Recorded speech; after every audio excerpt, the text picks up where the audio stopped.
What's Mitch Marner really like? Be totally honest with you, I've never met him.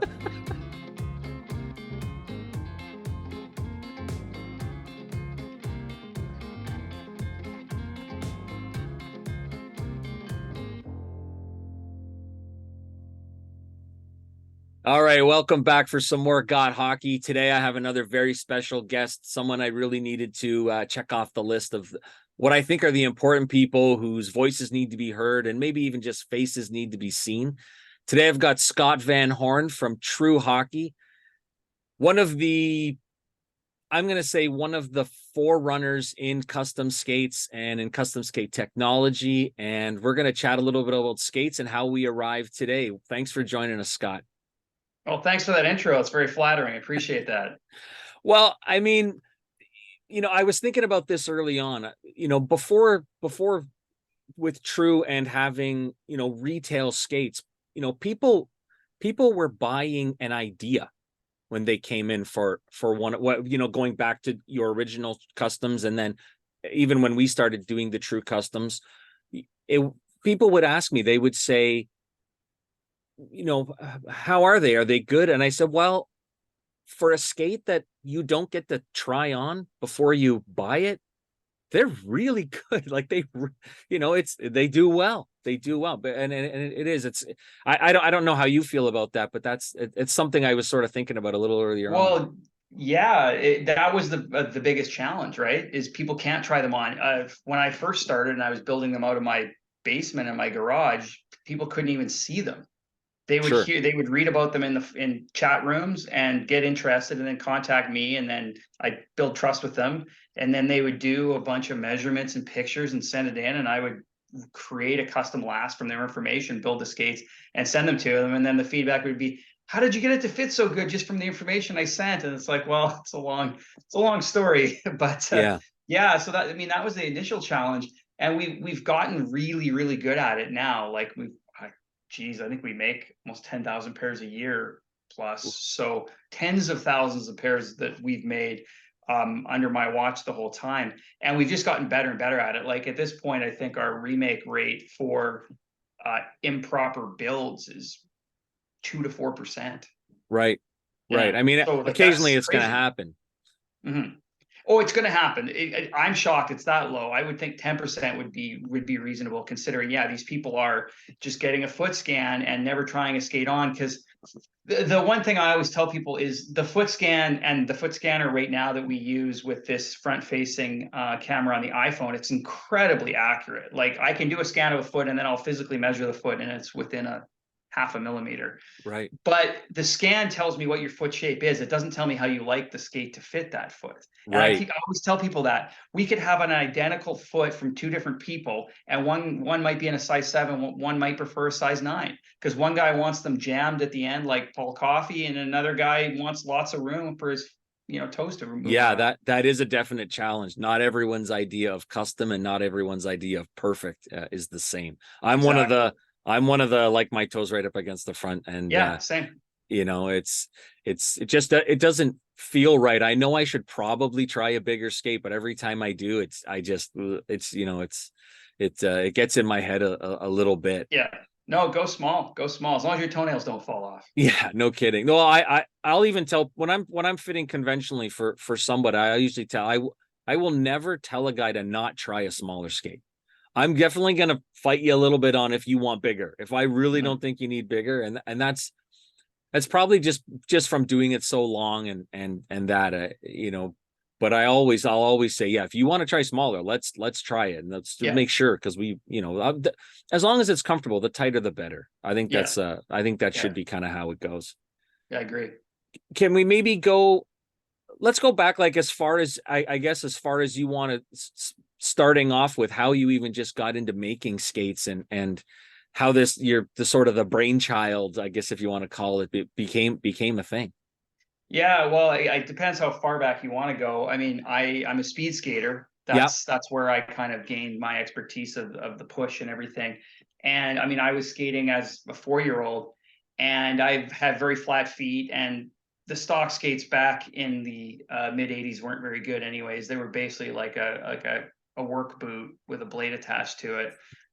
So even back probably when I was 12, 13 is when I started cutting skates apart because it's like it doesn't fit. There's got to be something I can do better about this. And then over the years, I think when I was 14, 15, it's when I first actually tried constructing my own skate. And you can imagine the back in the, what would that be, the late 80s, the early 90s, there wasn't a lot of materials available. Like I don't even think Sure. you could go to Canadian Tire and buy fiberglass at that point. So Right. I was just getting whatever I could to try to cobble things And you together. couldn't Google it. No, and that's what I always tell people too. I had to learn most of my techniques through trial and error because I mean I guess you could go to the library and maybe find a boat construction book that would have existed then, but there wouldn't have been aerospace stuff. And yeah, there was no internet, so I couldn't look there. So it was a lot of trial and error. It would be a lot faster to learn how to make a skate in this day and age with YouTube. Absolutely. But yeah, no, I progressed along and I guess it probably took me 6 years to really figure out how to make a skate that was actually usable. And then in my late teens, I was skating at a high level and I had teammates at high level and they all were interested in what I was doing. So I started making skates for them and saw some pretty quick success. So it was cool because once I saw the success, then I could actually charge for them. And then once I started having revenue coming in, then I could buy better materials and then I could buy better machines. And, you know, Absolutely. I never Becomes went a in debt. thing. I always grew with the revenue I had. Wow. No, well, Yeah, that's just it. Yeah, once it becomes, viable, like it just opens up obviously so many doors when it's not just totally. just out of pocket. Yeah. Um, and so how do we turn a speed skate into a hockey skate? I guess there's still a few likenesses just from being skates, but then there's also the things that work well for Yeah. use, skating in a speed skate that also translate well to the way you make a hockey boot. Well, there was a lot of ponderous nights figuring that point out, right? Because the way I made the speed skates, they fit incredibly well and you could get incredibly good performance out. But when I look at a speed skate next to a hockey skate, like a standard hockey skate of that day, it's like I don't know how I get from here to here, but I always knew I wanted to do that. Like I was building skates, let's say I started mid 90s, I was building decent speed skates. It wasn't until the mid 2000s that I actually constructed my first hockey skate. Yeah. So about a decade of just building speed skates and kind of pondering how can I adapt this technology over. And it took at least that long. It took probably 15 years before I could actually take what I was doing in a speed skate and adapt it to a hockey skate. So part of that was creating a master last. I needed a foot shape that was as perfect as possible to fit the most amount of people, but also Hmm. fit a hockey blade on the bottom. And then I needed a proper insole to interface between that and the base of your foot. So there was a lot of these little problems that actually are quite big ones that I had to figure out. With a speed skate, you take an exterior cast of the foot and then you pour plaster in it and you have an exact replica of that foot and you do a bunch of shaving and sanding on soft tissue. You add to the hard tissue and you do what I would consider minor modifications compared to what you do to hockey skate. And then you just build it from the inside out and you get a speed skate at the end. With a hockey, I can't just mold your feet and make a hockey skate. It's not possible. Your blade holder's not going to fit on the bottom.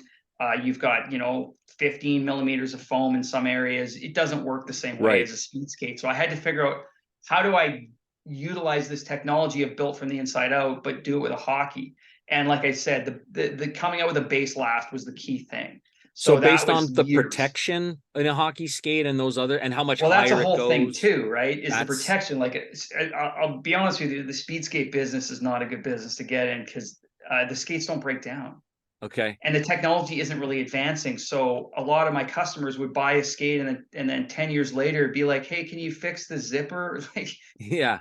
that doesn't Well, work. I need repeat business. you're also dealing at volume as well. Like I often would Yeah. say, like, and I don't know that this is necessarily the case. I'm sure, I mean, you just wanted the challenge and you wanted to grow, but people would say, I said, well, I think he, instead of selling dozens of speed skates, he wanted to sell thousands of hockey skates conceivably. Basically, yeah, I always like new challenges, right? So Sure. creating a hockey skate was a massive new challenge, but also like I knew to grow my business, like I could have grown into a somewhat successful speed skate business, but I knew I could grow into a very successful hockey business without even getting much of the market.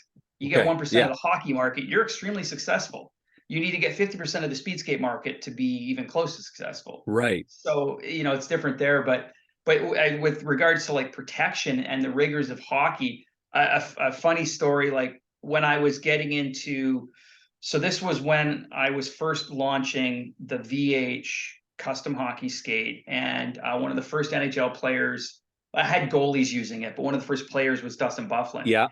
and he goes through a lot of skates. He's a big But I never man. really understood why he did. So I was dealing with the equipment manager, Jay McMaster, in Winnipeg, and Bufflin would get on them. He'd play 4 or 5 games, and then Jay would be like, "Okay, Scott, can you get going on another pair?" And I'm like, "Well, what do you mean? What's wrong with the pair he has? Can I fix it? What can I do?" Because that's what you would do for speed skates. And he's Yes. like, "No, he just wants get going on another pair." I'm like, "Well, how often is this going to happen?" I was like, "How many pairs am I going to have to make him?" And it ends Once up a week, for it him, it sounds was like like. 8 to 10 pairs a year. Wow. Well, that's So, but also, you're dealing with a big man too, oh, you for know? sure. And also he like if you talk to him, he says, "Man, I like new skates." And Yeah. he was enough of a star power that he could get as many pairs of skates as he wanted. Yeah. And with the way that the skates are nowadays, especially with like the VH ones, and now obviously true. When you heat mold them, there's zero break-in. Like they're perfect right out of the Yeah. gate. That's So right. it's frustrating for the equipment managers because the players just want new skates all the time because there's no break-in. Back in the old days, you'd have to take a bath and then sleep in them for them to start That's some work for right. your foot. And then you never wanted new skates because the break-in period was so difficult. But completely Hmm. different ball game now. Hmm. Yeah. So I get, was it just being in Winnipeg was the access point for that? Kind of took off from there. Yeah. So being in Winnipeg, and then I got connected with the equipment manager through a friend of mine. And initially, I showed him a skate, and he's like, "There's no way I'm letting one of my players touch that skate." I'm like, "Okay, well, what else can I do for you?" And he's like, "Well, we need shot blockers." So I'm like, "Okay, well, I can make you carbon fiber shot blockers that fit perfectly to the skate." And he's like, "Okay, perfect. That's what you'll do." So I worked with him for probably half of 3/4 of the season, just making shot blockers. And then he introduced me to other teams. And that's how I got my foot in the door actually in the league, was making shot blockers. Then finally, Bufflin was going through some issues with whatever skates he was on at the time. And I noticed I'm watching games and he's on a different pair of skates every game. So I called up Jay and I'm like, "Hey, I got something great now. I'm pretty sure I can solve your Bufflin problem." So he's like, "All right, bring him in." So I completely revamped what I was doing based on his feedback and then showed it to him. He's like, "All right, he can try these." He got on them and like Right solved Jay's away. problem. He wasn't having to get a new pair of skates every game. Yeah. Yeah. So you solved their problem. They're really happy with you. Oh, I can only imagine, especially when especially when it's one of the top guys, or just a guy who you can't get their foot or whatever. Yeah, you Yeah. solve that problem, that takes, that extra piece off the plate, so to speak. So, yeah, definitely. So, and you did say goalies. What is it about, or what was it about goalies and your skates that just seem to work so well? Because obviously, if you just go by NHL, like, it's a huge market share of Mm. goalies, the one piece and the two piece that are Yeah. wearing. So is there anything you've figured out? Oh, this was the thing. Well, goalies are very different than players. They're much more into their equipment. Oh yeah, I won't go too deep in the yeah. psychology of it, but they're a different type of athlete, and they're Mm-hmm. much more like into their equipment, and I think they analyze more. Sometimes we'll deal with players and say, "What's your blade holder?" I don't know. It's a took. What size? Like they don't just. What's your profile? They don't know any of that. Whereas a goalie will know every little aspect of their A lot of equipment. times, yes. So part of it's that, and I think goalies that would do research liked what we were doing and wanted to get into our technology. But I think if I was to look at it from a really biased positive side, I think it's because our skates are the most comfortable and goalies are on the ice the whole game, and comfort's a bigger factor to them than a player. Mm-hmm. Mm-hmm. So that it could be as simple as that in my mind. Yeah.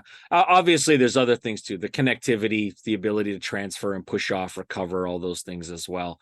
But it's always amazing to think about, like, just the number, because it's always floating like 65, 75, 80% of the Yeah. goalies in the league. And it's really like, it just took over. I mean, we can't just say it's all Jorg either. Please don't. Wait a second. Is he going to hear this? I love York. Oh, well, maybe. Maybe he was on episode number one. Okay. York can Okay. take a joke though. York most definitely can For can sure. take a joke. But yeah, like with it is interesting. I think, it's the comfort. They're into the equipment, and then also we really we focus on what goalies want. Like, we're not just taking a player skate and cutting the tennis guard off and saying, "Here you go." We're really focused on the position. We talk to a lot of elite goalies, like the one piece skate, which is a really interesting. That's one of short of something that I've done lately, but historically that was one of the best innovations from our company, was this one piece goalie skate. And it looked very different, and to most goalies it was ugly because they were used to this big giant white cowling, and they're like, what's this Hmm. black skate with all Yeah. this carbon fiber? It looks terrible. Some said they wouldn't use it because of the way it looked, and I'm like, it's so much better, I don't care. And what ends up happening, they all ended up using it, which was cool. But that skate I spend a ton of time with Ryan Miller on. He's a very analytical guy and knows exactly what he wants. He would Yeah. send me to the millimeter how high his heel should be, how high his forefoot should be, and all these specs. And I was really, with that skate, I was able to really tune into all those little parameters and develop that skate. And I think he was probably one of the first to use it. Actually, yeah, he would have been one of the first to use it, period. Curtis McElhaney actually was really good also, but Ryan, very, very analytical, really liked to provide me with lots of feedback, which was what I liked, because then I could use it and make the skate better. Hmm. I So, I think he was one of the sort of always the more vocal guys on the NHL, like the competition committees and stuff like that too. So not surprising. yeah, yeah. No, he was a great guy to work with. But yeah, I think if you listen to goalies and you analyze the position and you look at like the range of motion they have to go through and what's required, and then you start to tailor it, and they realize that, yeah, we're taking you into account when we design the skate. We're not just taking a player skate and chopping it down. They appreciate that, and it shows in what they get. So just in general, is it cool having your name on a skate? Yeah, it's pretty cool. Sure. These are mine. These are mine. It says right Yeah. there, SVH. I it's I guess like very rewarding and even I think we did when we were on the ice when I came to see you in Winnipeg. I remember I did ask you, is it nice, now that you've sort of removed yourself from it being sort of your own company. You're obviously with Yeah. True now, but you're as involved. I can only assume maybe even more because there's less on your plate. But it's got to be nice though to not have to be the boss, and it's got to be nice to be able to focus on what you really like doing, which is coming up with new things and innovating and designing these skates. Yeah, you nailed it, 100%. For me, I'm not a big risk taker, and when I was growing my business with VH, I was taking risks way beyond like my comfort level. Like, I'm an entrepreneur, but I'm not enough of a risk taker to be a super successful entrepreneur. Like, you have to be willing to go bankrupt multiple times to be super Mm-hmm. successful as an entrepreneur. I wasn't willing to go bankrupt once. So it was a lot of stress. And then when I True wasn't the only company that I was talking to, right? But Sure. I really, really researched, and I'm like, this is a company I could see really growing with and staying employed with. Like, I had a 4-year contract with them, and now we're at year 7, Right. and I have no interest in going anywhere else. I really enjoy working with True. So yeah, often think back, and I'm happy that I did what I did, because it did allow me to just to focus on what I'm best at, right? Development, research. I like interacting with my test group, but I mean, I don't really want to be dealing too much on the retail side of things, because that can consume your whole day. But when it Mm-hmm. was my company, I was involved in everything.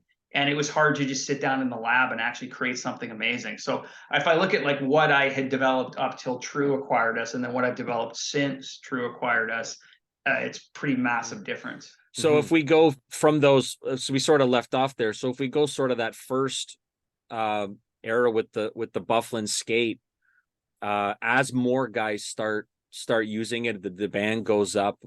How did it get even further? Like, what were we doing, and where was it going then? Well, it was a lot of trips down to the MTS arena, which is now the Canada Life Center in Winnipeg, Yeah. meeting with teams and meeting with players. It was funny because, like, most guys would be like, "Oh, I get a chance to go into an NHL dressing room. I'm going to spend the whole day here. It's what an experience." But for me, I was like, I got to get back home and make the skates. Yes. I'm here fitting, and then I got to get home and make them. There's nobody back at the shop making them, so it Yeah. was it was a unique experience. But I tried to get in and out as quick as possible. But Yeah, it was establishing good relationships with equipment managers that wanted to work with me. Obviously with the players too. And then at that point, I probably had 4 employees or something. Like I was starting to grow the business. I had to, right? But I Yeah. was still very much hands-on with everything. And then Hmm. just figuring out how can I leverage what I'm doing so that I can grow it? Because you're going to hit a choke point pretty quick if you're involved in everything. Yeah, you need to kind of spread it out. You need to, like you said, Yeah. to do the things that you need to do. So once we get into True, as I said, it was initially just a concept. It was an idea. Then we start into a few years ago, we start in with some retail skates where we have fitted sizes and sort of arriving at that. I'm guessing it sort of came down to something akin to taking all of your scans, finding the key areas where the feet are and developing into that, and then moving Yeah. forward as you went through the different models. Yeah, exactly. Well, what's interesting too is like when True acquired VH, they didn't go into the deal with you got to have a stock skate ready. I was Hmm. always thinking I need to do a stock skate, but I'm not ready yet. I need to build 10,000 pairs of custom skates first to really know what I know, and then take all that information, like you said, all those foot scans, and build it into one generic master last that we can then scale and produce stock skates off of. So it was interesting because they were happy just me doing customs, but then I'm like, no, we need to move into stock skates, and that was the TF as our first one. What was nice with True is they have a lot of engineers. I've got a team of engineers now I work with and I develop skates with. I didn't have any of that at VH, so I was my development of whatever I was working on just shot right up because I had all these resources now, Hmm. 3D scanners, 3D printers, all of this stuff. So what I was able to do is look at, okay, from the master last that was working well with the VH custom, what were the most common modifications we had to make to make a custom last? And then I started looking at that and then basically created a master built out last that would fit, say, 85% of hockey players. Then I built a skate out from there, and then you had a shell. And then 3D scanned the shell and then reverse engineered backwards, and that's where we have the stock skate. So it is truly built off of the custom technology. The stock Hmm. skate is. Yeah, it's good. It follows along well. It pairs well with them, especially when you see them on the wall. It certainly still looks like your Yep. skate. And I think it goes on and fits and feels, other than the little custom tweaks that you get foot to foot, obviously. Feels Mhm. very, very similar. Mhm. I know when I've had the different samples in and I get to try something. And again, when I went to Winnipeg to see the plant and we went on the ice, I got to wear a couple of different pairs, and very easy to transition your foot into from one to the next because they generally do. And I think that's part of the good thing is that you had that ability to utilize all the scans and everything, all the Mhm. other pairs that you've made and what works, what doesn't work. So uh, I think maybe I don't know if you'd feel this way, but was it easier to pair with True because they hadn't made skates before? There was nobody there who you had to convince of anything, or Well, I still had to do a lot of convincing of a lot of things, but yeah, it could be. I mean, I was talking to another company that also didn't have skates. I'm not going to say any other no, that's names, fine.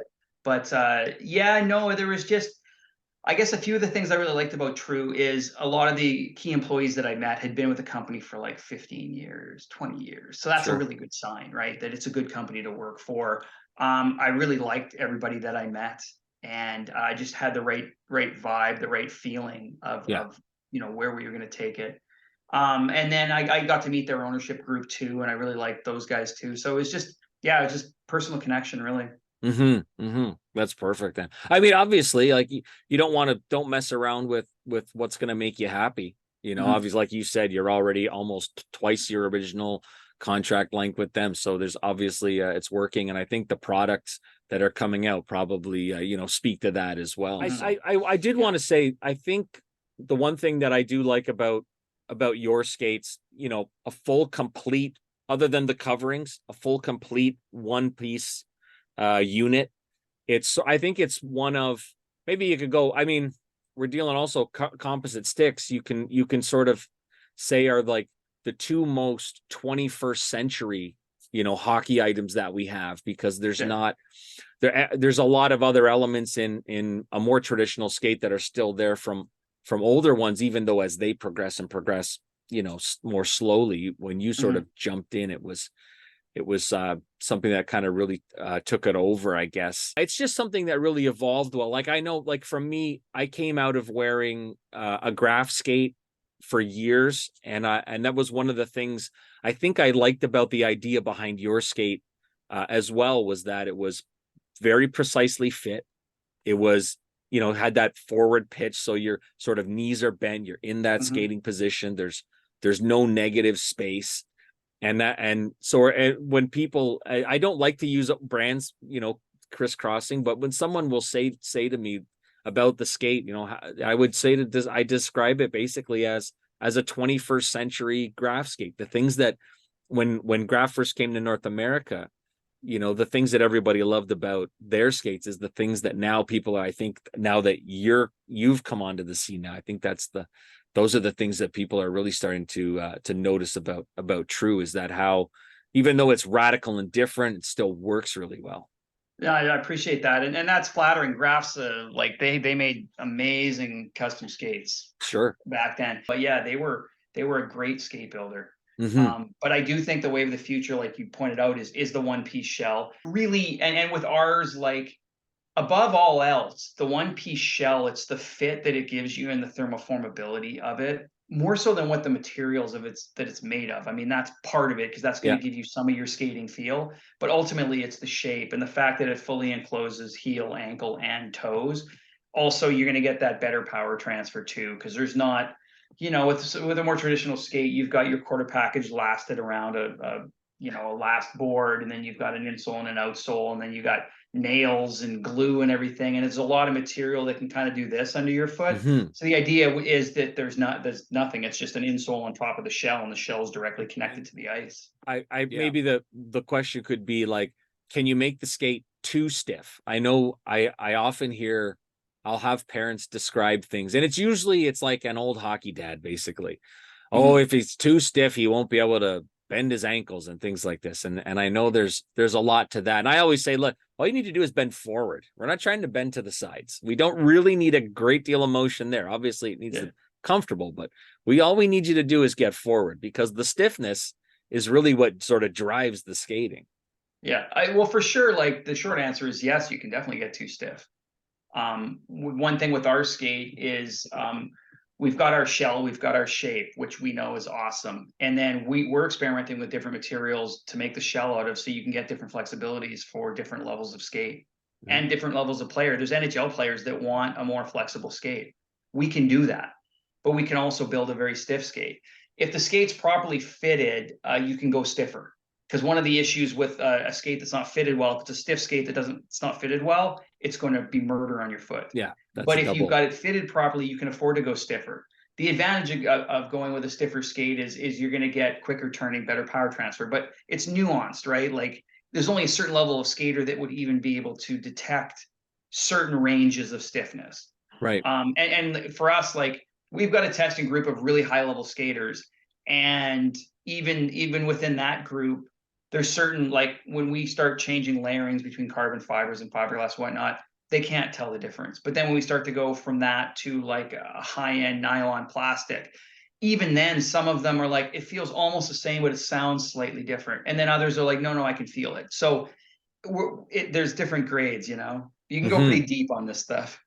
Well, absolutely, but I think it's important. And I would have said probably the exact same. I would have described it to you. If the skate's fitting your foot, perfect, near perfect, you're not going to feel the stiffness. The only time you really feel the stiffness is, you've got a skate that's too much volume, so you're over wrapping around the front, Mhm.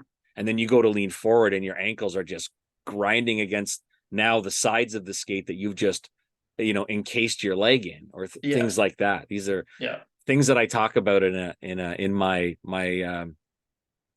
how to do up your skates properly video. It's just but yeah, if you're locked in and your foot's not going anywhere, again, the stiffness is only a tool. And a lot of the mobility comes through the tongue and the laces too, right? Because Sure. you've got, 15, 20 millimeters of foam on either side of your foot, and then the hard shell on the outside of that. So your foot's going to move within that, and then it's the tongue and the laces that sort of kind of stop you at a certain point. Now, if you've got a softer shell, once you bottom out on tongue and laces, you have a little bit more give if there's a softer shell. But if it's not, then that's the end of your that's it. Absolutely. The most contentious thing probably with true skates is getting the skates on. So it's a skate, and this is the way I would tell most people, it's a skate that it comes up much higher over the foot because it's meant to wrap that foot all as much of the way as you can. So the opening is slightly narrower. And we try to go, I guess we would say, blade of the foot in first and then sort of turn it in. But how much do you have to deal with, or how did you even maybe just develop that? But how much did you need to play around with that even just to get people's feet, in and out? Well, with custom skates, it was a much bigger issue. Our stock skates, we modified the shell so that I can't make a skate like a competition that's like this. That's not what we do, right? It's not your skates.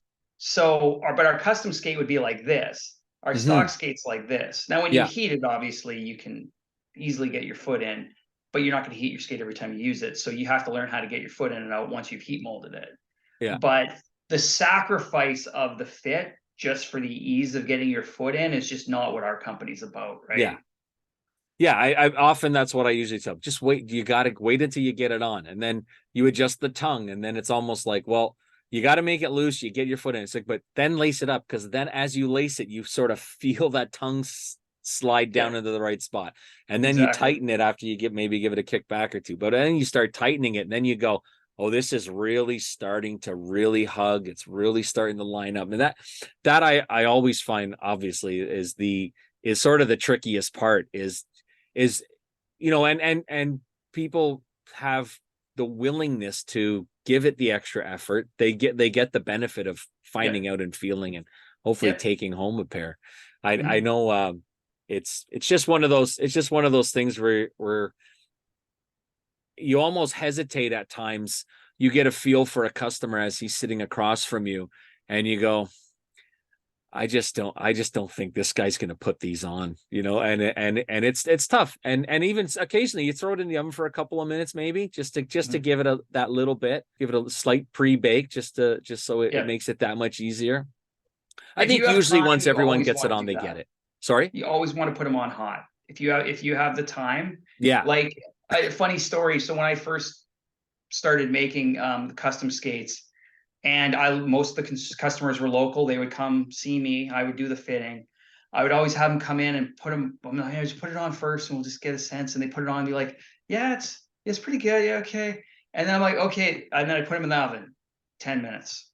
Put them on their feet. It's like, oh my God, I can't believe it. So then I started to realize, I'm like, why do I ever have them try them on cold? It ruins the initial experience. Yeah. So then very quickly I started never, because I guess in my mind, I'm like, oh, if there's a problem, I'd rather just see it, fix it, and then heat mold it. But then I realized it doesn't matter. You can always fix the problem after the heat mold, but generally there's no problem if you just start with the heat mold. So yeah, I'll never, ever have a customer try a skate on that isn't in the oven for 8 to 10 minutes. Wow. And the experience, like 99% of the time, is very, very positive. Yeah. Oh, well, I think, obviously putting it on cold to putting it on hot, there's almost no difference.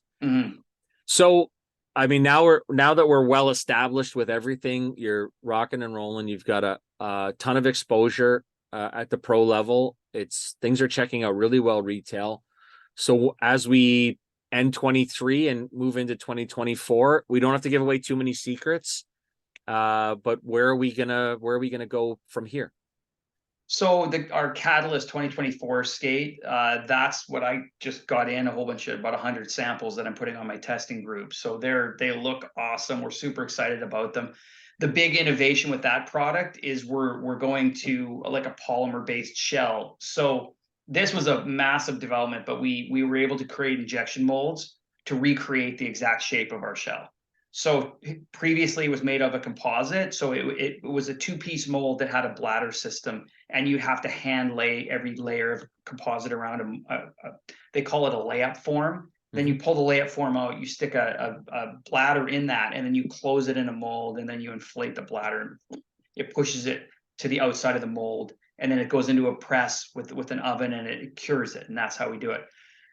The panacea is if you can do an injection mold, right? Because then you can use, it's literally infinite the amount of different plastics and nylons you can test, and then you can do so many different additives to them. So with an injection mold, we can get a nylon polymer that's the exact stiffness, the exact thermoformability, and the right weight.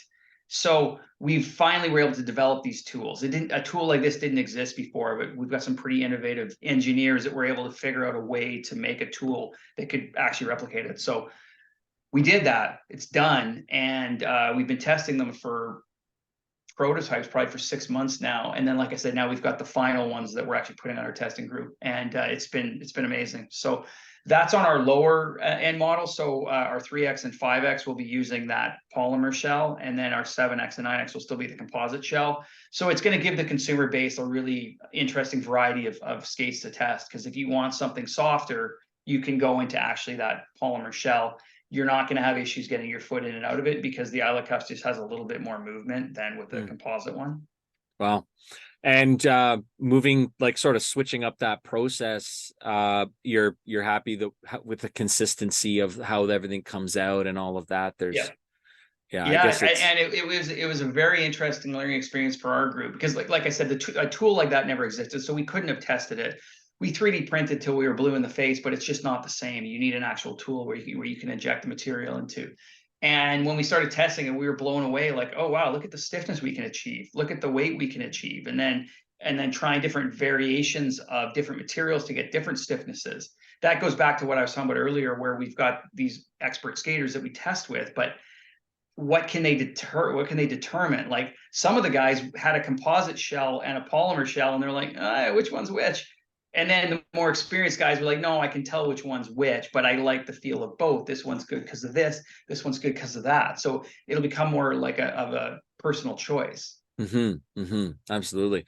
I know the one, if anyone out there has already seen some of the custom goal skates that have been coming out, just a tiny little thing that probably the goalies will appreciate is slightly redesign the toe cap to give it a better seal to the post if you're playing toe on post. Yep. Yeah. And post lock. Yeah. How did we come up with that? Or was there somebody specific who? Yeah. We had a Marco Marciano. He's a guy that's been in touch with me for years, and he was is really into the skates, and would always give me feedback and throw ideas at me. And he had some players that he was training. He's a trainer. Elite trainer. He was worked with lots of NHL goalies, and he was teaching them a new technique where they do that. And he's like, why don't you just redesign the skate to fit the post? So call it a post lock. So part of the holder and part of the toe cap kind of sits against it. And it may only be a like 2% that actually play that way, but we're like, well, there's no reason not to do it. And then if it becomes a more popular type of play, then the skate's already designed to do that. Yeah. I mean, even for myself, I think my utilization of it, just from there, I know when I play, I mean, that's kind of where my skate goes, skate in, pad out.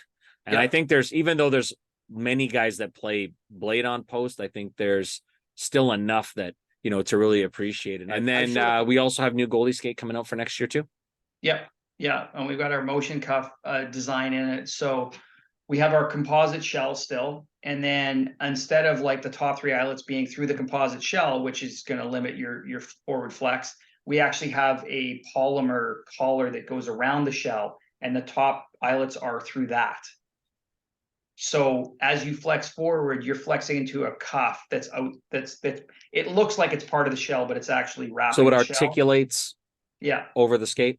So you're going to get now people are going to see it on the shelf and pull it down and be like, Scott's crazy. This thing doesn't move. It won't move by your hand in the store, but once you start to use it, it'll start to loosen. Or when you heat mold, you can also loosen it during that process too. But as you use it, it will allow movement. Whereas the eyelets through the shell, you will never get movement there. The shell will break before any movement occurs. With this, you're going to start to get movement. And I think over a few months of use, you'll open up probably 5 degrees of more what's called dorsiflexion. So your knee forward. Mm-hmm. It's always exciting to see stuff. It's interesting when somebody wants to try something, when somebody like, and then, you come up with these ideas and you have all this stuff that, and you go, well, could we do it like this? I remember when we talked about it, I had a slightly different idea, and you even said, you goalies, you think about everything in such different ways, and something else we were talking More about too. But analytical. yeah, it's funny though, the way, like, you're right. I mean, the goalies do really like key in on it, and I guess that's got to be one of the big reasons why the goalies do like it so much. But it's something I kind of can't wait to try. I know, I also, was able to see a sample of it early, so I think it's right along the lines of where it should go if we're trying to add that. I think it's a Mhm. sound ideas. I think everything about it, seems like it's gonna work just fine. And I don't even know that most goalies are gonna really like feel it or even know that it's happening. It's just gonna happen. Like, you Yeah, notice something the other way. When you can't move, you notice that you can't move. When you're just moving, precisely. you sort of stay natural, and Yeah, then you have that ability to do that too. yeah, precisely. And it's not like we're nowhere near the end of development cycle. Like we've got current projects. One of our engineers actually was I think he played junior as a goalie, so he's very goalie mindset. He plays forward now, but he was a goalie in his elite Hmm. days, and yeah, he's got concepts he's working on because he's like, well, okay, the motion cuff is good, but can we go even more? So he's working on that next step. So then if the market tells us, okay, the motion cuff's the right direction, but we want more, well, okay, we've got We've two in our already back got pocket something in the already. hip So pocket. we're constantly trying to stay ahead of where the market is. What's Yeah. Mitch Marner really like? Be totally honest with you, I've never met him. I guess you probably get to see a lot of the Winnipeg guys, but Yeah. I know I said this once with Sticks. We had I think he was at one point he was sort of the only name that was on any of the sticks, and I said, I don't know if it was my rep or who I was talking to, and I said, you should just put his name on everything, because yeah, as much as the Toronto Maple Leafs, sometimes they get a little bit of catch a little bit of hate. They are very Yeah. popular. They are a very visible team. Well, he's Uh, he's an exceptional player. Absolutely, and a great skater too. Like, I wonder, like, it would have been tail end of the career. I wonder what Scott Niedermayer would have skated like in a skate like yours, or like a Paul Coffey would have skated like in a skate like yours. Would have been Um, interesting to know for sure. I mean, I when I first started getting into it, just harkening back to like the Bufflin days, a lot of the guys that were interested were veterans, were guys that were in the final year of their contract because they were looking for anything that could extend their life in the NHL. And yeah, I have had guys that had said, "Hey, like you gave me an extra year." That's big money if you think there about it. you go. Yeah, If you can help a guy stay in the league for an extra season, yeah, that's that's pretty meaningful. So yeah. that type of stuff's pretty gratifying to hear. You win 5 or 6 more races to a puck. That means you'll make 5 or 6 more passes or take 5 or 6 more shots, and that might be the 2 or 3 assists, or you might go from 19 goals to 20 goals. You might go Mhm. from 9 goals to 10 goals, and even that, that's absolute. Or like, you might win one more game. Like, you might get a ring out of it too, just from a play you made because you wore a better skate. Yeah. That's probably the long and short of it there. But yeah, absolutely. I mean, I can imagine. I mean, there's something to be said about the young guys always wanting to try things, and then there's, of course, that perspective too of the older guy who's just looking for every little advantage Advantage. he Oh, can yeah. get. It's Oh, yeah. exciting stuff to see. I always like it when I get a chance, when there's something new with the skate coming out. I enjoy getting to try them on, and I wear a pair of the customs myself. I still have to order a set of the goal skate. I was waiting for the new toe to try that specifically. So expect to see my name will be coming across your desk again pretty soon. Absolutely. And I really want to thank you for taking the time today. It was great. There's a lot of really good insights, and I think as much as anything, it really helps to, when you have a product that's a little different. It's always good to have something where I can really just present it to people in this type of a format, certainly Definitely. where you're able to say, no, this is why we do what we do. This is how it's supposed to work. So thanks again for taking the time out. I really enjoyed it, and hopefully we'll get to do it again sometime when we've got more exciting stuff to talk about. For sure. Yeah. Thanks for having me on. I appreciate it.